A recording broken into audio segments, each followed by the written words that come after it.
friends, welcome back to my channel. My name's Emily if you're new here. Today's video is going to be my July wrap up. So I am a little bit late in filming this wrap up, but it is better late than never because I would love to talk about all the books that I read in the month of July. In total I read 11 books. I actually wrote down all of my stats in my reading journal, so I'm just going to go over them. So in total I read 11 books in the month of July. I read 4 audiobooks, 3 physical books and 4 ebooks. And in total, in number of pages that I read for those 11 books was 2,463 pages. Now I will be incorporating in future wrap-ups my audiobook time, so how many hours I listened to audio. I just didn't have the time to actually figure out exactly how many hours I listened by audiobook because I have been playing around with the speed. I'm now currently listening to Jade Legacy on 2.3 speed and I can understand it. So I have actually come a very long way in listening to audiobooks and what speed, because I never used to be able to listen to anything faster than 1.25, but here we are like doubling that right now, which is fabulous. And obviously that means that my reading time is getting done a lot quicker.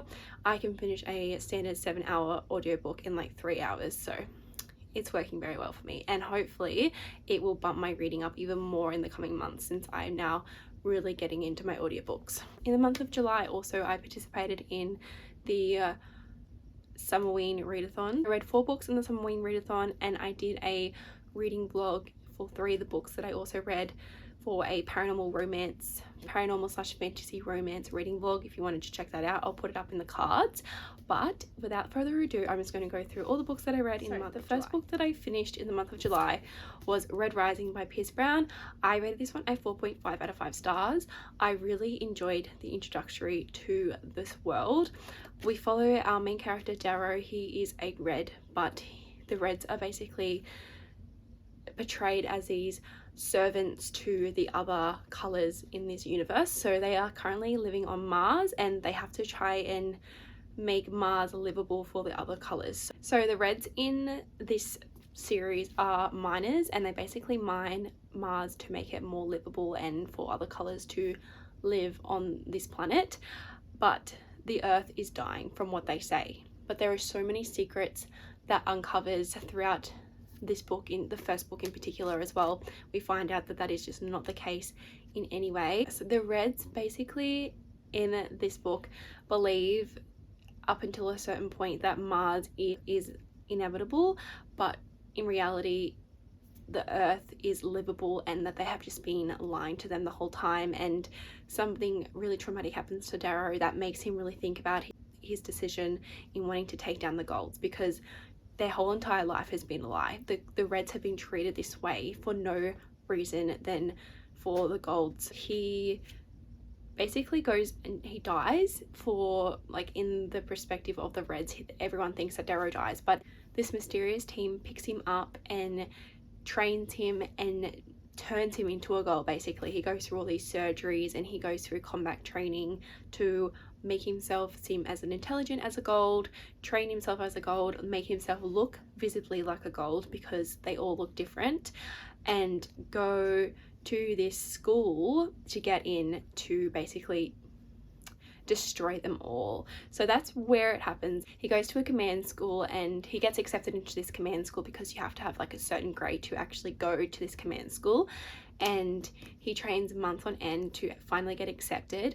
But then once he gets to the command school, it is different to what they expected. So they go into like this battlefield. There are some brutal people in this book, but some of the side characters as well I absolutely fell in love with. I was rooting for them even though they were so complex.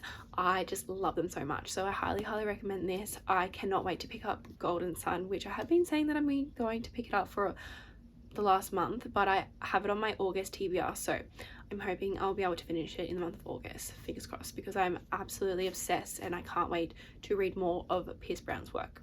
The next book that I read was Coraline by Neil Gaiman. I gave this a 4 out of 5 stars. I thoroughly enjoyed Coraline. I listened to it on audio as well as physically read it. I just really like the message behind this. Surprisingly, Coraline is very kind of creepy for a middle grade book. I found myself creeped out a few times when I was listening to this, and it's just so amazing what Neil Gaiman can put into his work. I just find his writing so phenomenal, and this was such a beautiful, well-written book. So I really recommend it if you have not picked up Coraline. I never read the book before watching the movie, and I love the movie so much. So I highly, highly recommend this. It is a middle grade, it's quite short as well, but it is such a good time, and there is a sweet message behind it, really, with family, and I just loved it so much. And the next book that I read was Jade War by Fonda Lee. I gave this one a 5 out of 5 stars, hands down. My favorite read of the month of July. I absolutely loved this so much. I listened to it by audiobook, and I am listening to the rest of the series by audiobook. I did read Jade City pretty much physically up until like the last 20%, and then I listened to it by audio, but I love the narrator so much for the Greenbone Saga series. I just love the way that he interprets all of the character voices. It is just fantastic, except for Aya. He makes her sound like an actual ancient person, but she's not. She's like in her late 50s maybe, I don't know. Like, there's so many time jumps in this series. But Jade War, it does continue on obviously from Jade City. There is still war and politics and like high stakes, heavy politics, heavy character development. I absolutely love the character development in this book. I really appreciated how Hilo really stepped up in Jade War, especially his beautiful wife Wen. I loved Wen in Jade War. She was phenomenal, such a badass female character. And yeah, there was a lot of heartbreak though. It was so heartbreaking. I cried in multiple parts of this book. But I don't want to obviously give too much away because it's the second book in the series, but it was just so good. We also got to see a lot more of Andon and him and Espina. I can't even say that word. Espina? Espina. Love his character. I just love the character growth. And yes, the plot and the stakes were high. So I won't tell you much else, but I loved it so much. My favorite read of July. I then read Stolen Tongues by Felix Blackwell. I gave this a 5 out of 5 stars as well. I'm not going to talk too much about it because I have a full reading vlog for my Summer Wing reading vlog on my YouTube channel, which I'll also link in the cards, but I gave this one a 5 stars. I really enjoyed it. It creeped me the fuck out. Like, I was so genuinely scared towards like the 50% mark. It was so creepy. And when I was reading this, I read it at one point in the dark in my bedroom at like 10 o'clock at night, and it was so windy outside, and I had nightmares. I couldn't go to sleep until like 2 a.m. because I was scared, and I don't usually get scared in books. So that was, yeah, it definitely creeped me out, which was the whole point of it. It is a horror. I loved it. It was really good. There was just the entity. It was very unique, and I've never really heard of a story like that. Even in horror movies, like I watched so many horror movies, and this was so unique. All the horror movies that I've ever watched, and also like horror books as well, which I haven't read a lot of, and I want to delve more into the horror genre. Then I read Parasite Volume 1, gave this one a 4 out of 5 stars. It is a gory sci-fi horror manga series, and basically, as the title says, it is a legitimate parasite that comes from the space, and to invade the human vessel, they need to take over human vessel to survive, but they have to eat the brain of the human for the parasite to take over the vessel. But the main character who we're following in this series, the parasite did enter his body, but he entered his hand, so he didn't make it to his brain in time, so he actually only can control his hand. But it is very funny, and it was so freaking gory, so I really recommend it as well if you like a gory manga. Definitely gory, and I will eventually be continuing on with this series. I then read Curse Bunny by Borjong. I gave this a 4.5 out of 5 stars. This is a short story collection. There is, I think, 10 stories.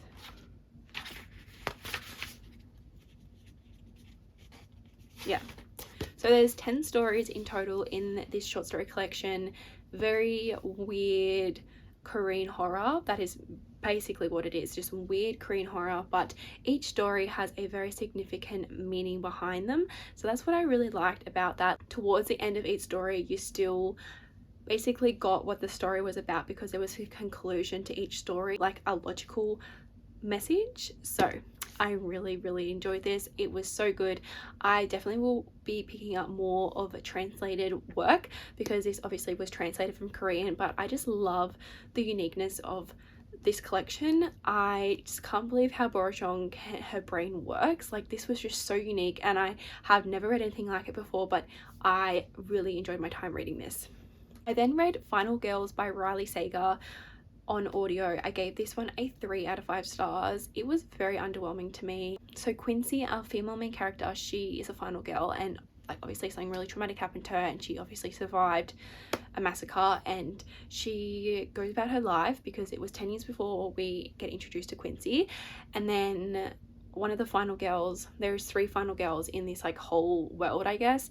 So Sam is another final girl, and she went under the radar after what happened to her. Like, nobody knew who she was. Like, she went out in hiding pretty much. And there was Tracy, I think her name was as well, was the final girl, who's a advocate of, she was like a talks person pretty much. Like, she would talk about her experience and her trauma, but came out on top and wrote a book. Like, she was very enthusiastic about surviving what happened to her pretty much.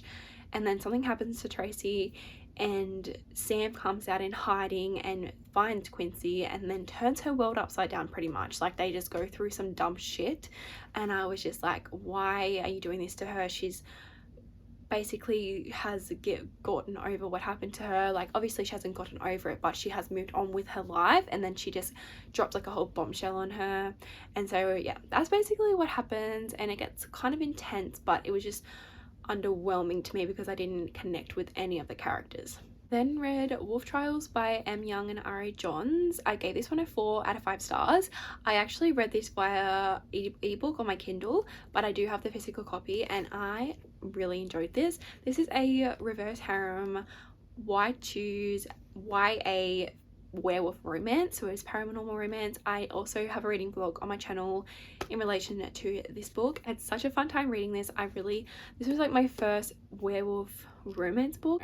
The werewolves were just very dominant, and I just loved it so much. But I don't read a lot of paranormal romance, so I will be continuing on with this series because there is 2 more books in this series. So I actually downloaded this as like a second book already because there was a massive cliffhanger at the end of this book, and all the packs have some sort of a, like, they all rebel against each other. Like, no one really likes each other. They all just kind of get along with each other because they live in this town of fables, so they all have to kind of just live with each other. But yes, I really enjoyed this. So there was a big cliffhanger, but I overall had such a fun time reading this. I then read How to Sell a Haunted House by Grady Hendrix via audiobook. I gave this a 5 out of 5 stars. I was so blown away by this. I know there was a lot of mixed reviews on this book by Grady Hendrix in particular.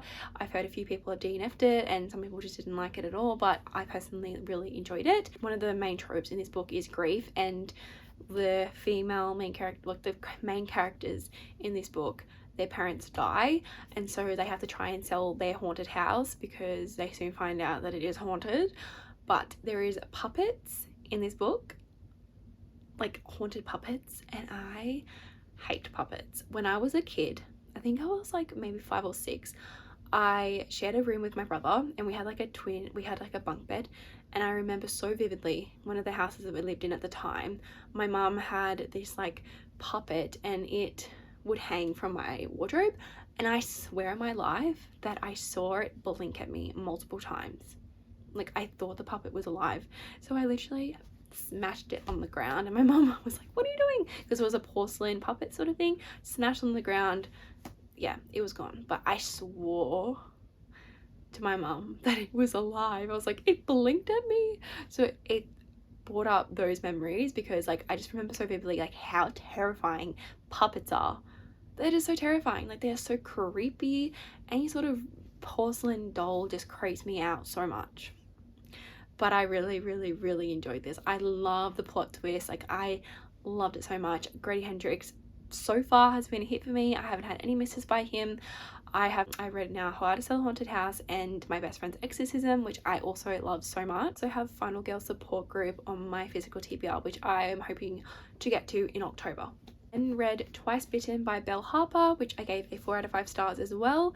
I will put the reading vlog up in the cards where I read this, and I really thoroughly enjoyed this. This is also a Why Choose reverse harem werewolf romance, so paranormal romance. We follow our female main character Lexi. She is a runaway. She's 17 years old, but she doesn't have a family, so she's in foster care, and she basically works at a strip club to try and make extra cash, but then the social services find out what she's doing and they take her in, and then they send her off to this town in Washington state, and with another guy by the name of Raph. So Rafferty is his full name, and he is a werewolf, but she doesn't know that at the beginning.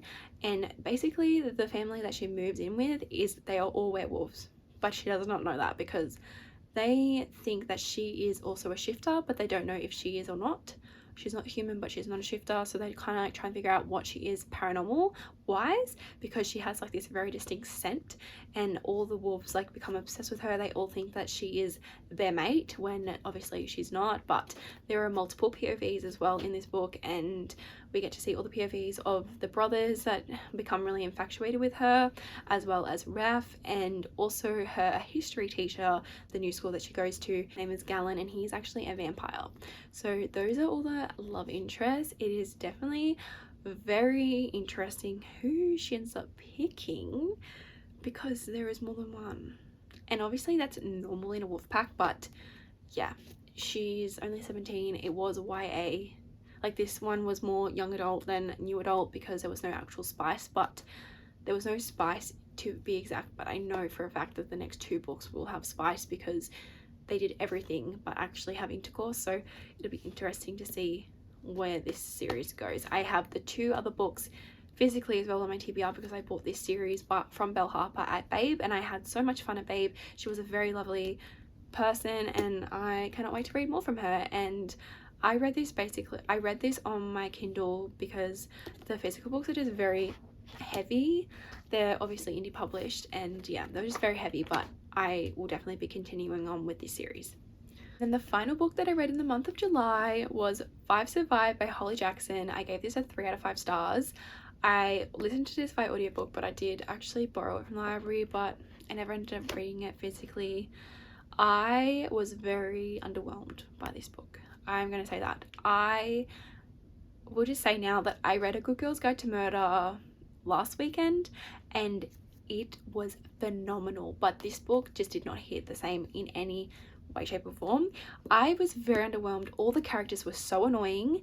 I didn't like any of them. They were just stupid and very immature for their age. And then yeah, the plot twist at the end, didn't really like it. I did like one of the guy characters, but he was very mysterious in a way. We follow Red Kenny, and she is a daughter of an ex-police officer who passed away. So she lives with her alcoholic father. I'm pretty sure he's an alcoholic. And for their summer vacation, her and her friends decide to take a trip far away in a like van, in an RV. So they call them in America an RV. And they end up taking a wrong turn, and their signal basically cuts out. They find this road, and all the tires get popped. But what happens is that they don't get popped by a rock, they get popped by a sniper. So there is a sniper trying to kill them, and like trying to find information out of them from this secret that one of them knows, but none of them are willing to give it up easily. So they go through a lot of obstacles, but it was just very underwhelming. I didn't really like it. The ending, meh, it was okay. The reveal was okay, I suppose, but it wasn't my best. That wasn't my favorite. So it's getting a 3 stars because it just kind of fell flat for me. I didn't connect with any of the characters. They were all really annoying. But yes, that was my final read for the month of July. So those are all the books that I read in the month of July. I had a really good reading month quantity wise, and I did have a really good reading month quality wise as well. I felt like I had a lot of good reads. I had a few 5-star reads. I actually wrote the stats. So 3 books were 5-star reads, 4 were 4-star reads, 2 were 4.5-star reads, and 2 were 3 stars. So nothing under 3 stars, which is pretty average, which I really had a good time. I really hope you guys enjoyed this video. Please don't forget to like, comment, and subscribe. Maybe let me know down in the comments what was your favorite read in the month of July, and I'll see you on the next one. Bye.